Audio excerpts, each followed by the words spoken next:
Well, it looks like the Senate has come to an agreement on the spending package. Some people call it a stimulus package, but actually it's not a stimulus package. It's just a pure spending package. But because three of the Republicans have agreed to vote with the Democrats, it looks like they will be able to get something passed. And, of course, we're supposed to be very happy about it because it had been proposed to be about $900 billion, and this will be $800 billion. But this is not unusual in Washington. Propose a higher number and then pretend you're acting fiscally conservative by cutting back a little bit. The one thing that we don't know is whether some of those cuts were elimination of tax breaks. In Washington, if you cut taxes, they record this as a cost to government. And unfortunately, a lot of conservatives have fallen into using this language. So the two should be separate. We should always be for tax cuts, but we should also be always for spending cuts as well.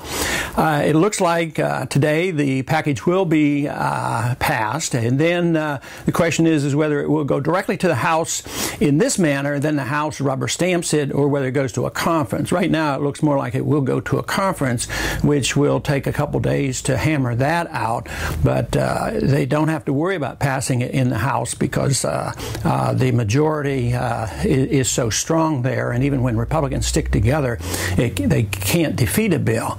You know, it's encouraging to see the Republicans standing up against the big spending Democrats. All the Republicans voted against the package in the House.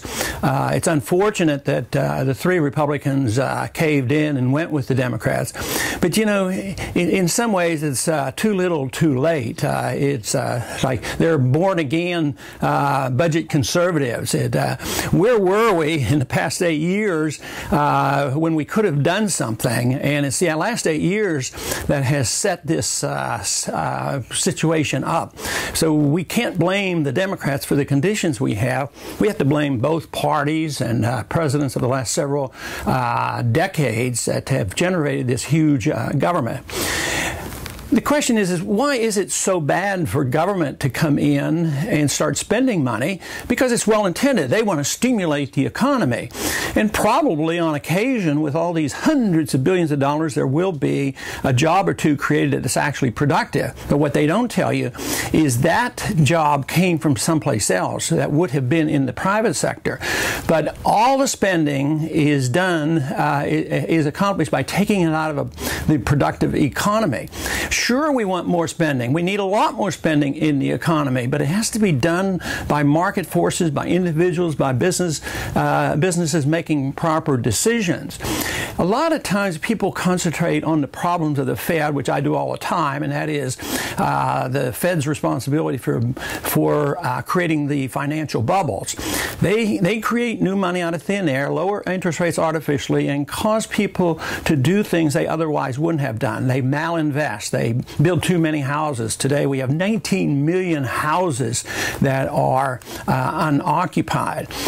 Most people think that inflation is only high prices, but that is just one of the consequences of inflation. Inflation is the distortion of interest rates in the money supply, which causes people to do dumb things.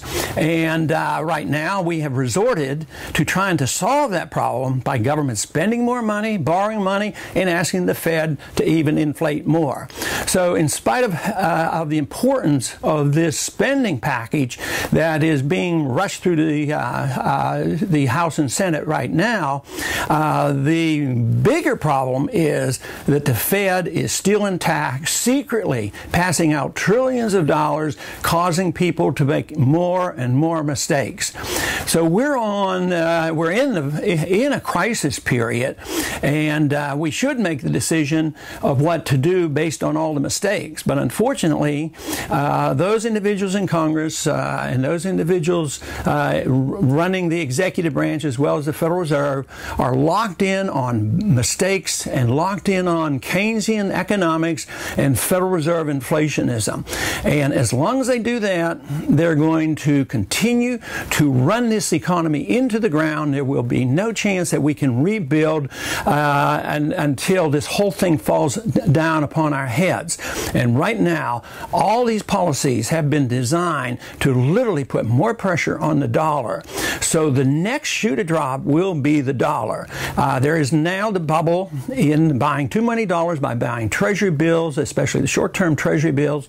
Last week, interest rates are creeping up.